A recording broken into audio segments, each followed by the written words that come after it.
पहले भी हो चुका है। 1912 में विल्फ्रेड वोइनिच नाम के एक बुक डीलर थे जो अपने किसी काम से इटली गए थे। वहां उन्होंने एक पुरानी और रहस्यमय किताब खरीदी जिस पर ना तो कोई टाइटल था और न ही उस बुक के लिखने वाले का नाम था। उस बुक में कई 100 पेजेस थे जिसमें अलग अलग डायग्राम्स और पिक्चर्स ड्रॉ किए हुए थे और उन पिक्चर्स के आसपास एक अजीब सी भाषा में कुछ लिखा हुआ था जो आम भाषा से काफी अलग थी। विल्फ्रेड उस भाषा को समझने की कोशिश करते रहे, साथ ही में वो ये भी पता लगा रहे थे कि ये बुक कब, कहा और किसने लिखी थी और आखिर इसमें लिखे हुए पन्नों का मतलब क्या है। विल्फ्रेड ने कई सालों तक इस बुक की लैंग्वेज को डिकोड करने की कोशिश की लेकिन उनके हाथ कुछ भी नहीं लगा। उन्होंने इस बुक के पीछे अपनी पूरी जिंदगी लगा दी और 1930 में विल्फ्रेड की मृत्यु हो गई, लेकिन इस बुक के बारे में उन्हें कोई भी जानकारी नहीं मिली, जिसके बाद इस बुक का नाम विल्फ्रेड वोइनिच के नाम पर वोइनिच मैन्युस्क्रिप्ट रखा गया। फिर कई सालों बाद कई सारे क्रिप्टोग्राफर्स उस बुक की भाषा और उसमें क्या लिखा हुआ है ये पता लगाने की कोशिश करने लगे। क्रिप्टोग्राफर उसे कहा जाता है जो हर तरह की बोले जाने वाली या लिखे जाने वाली नई पुरानी सभी भाषाओं के एक्सपर्ट होते हैं। पहले और दूसरे विश्व युद्ध के दौरान भी कई अमेरिकन और ब्रिटिश क्रिप्टोग्राफर्स ने इस बुक को समझने और डिकोड करने की कोशिश की लेकिन फिर भी उनके हाथ कुछ भी नहीं आया।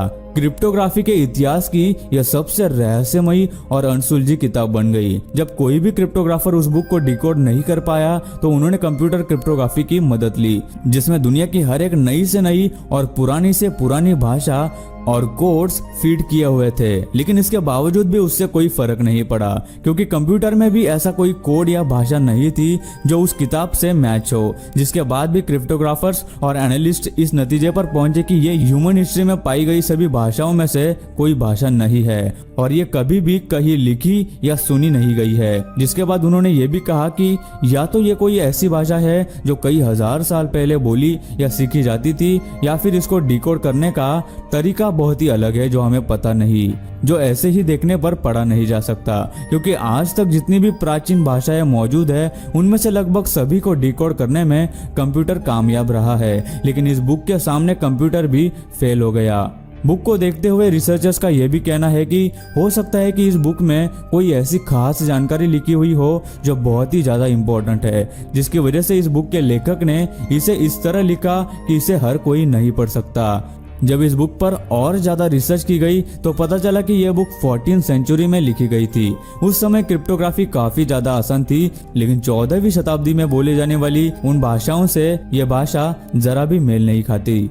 आज भी कई सालों बाद वोइनिच मैन्युस्क्रिप्ट को कोई भी डिकोड नहीं कर पाया है, लेकिन उस बुक में कई सारे ऐसे ड्राइंग्स है जो आज के समय के चीजों से मिलते जुलते हैं, जैसे पौधे, सब्जी वगैरह। लेकिन ये बात भी दावे के साथ नहीं कही जा सकती क्योंकि उस बुक में और भी कई ड्राइंग्स है जो बिल्कुल हमारे स्पेस की गैलेक्सी से मिलती है। एक और ड्राइंग भी है जो एक प्लांट सेल की तरह से दिखती है, लेकिन गैलेक्सी को आमतौर पर अगर देखना चाहे तो उसके लिए टेलीस्कोप की जरूरत पड़ती है और प्लांट सेल को देखने के लिए माइक्रोस्कोप की, जबकि उस वक्त ना टेलीस्कोप इन्वेंट हुआ था और ना ही माइक्रोस्कोप इन्वेंट किया गया था। तो ये कैसे हो सकता है कि उस बुक में पहले से ही ऐसे ड्राइंग्स है जो बिल्कुल ही गैलेक्सी और प्लांट सेल से मैच होते हैं? या तो इन ड्राइंग्स का कुछ और ही मतलब है या फिर जिसने ये किताब लिखी है उस समय के लोगों के पास ऐसी कोई बहुत ही जबरदस्त टेक्नोलॉजी थी जिसकी मदद से उन्होंने पहले ही अलग अलग चीजों पर रिसर्च की थी और उसके बारे में पता लगाया था।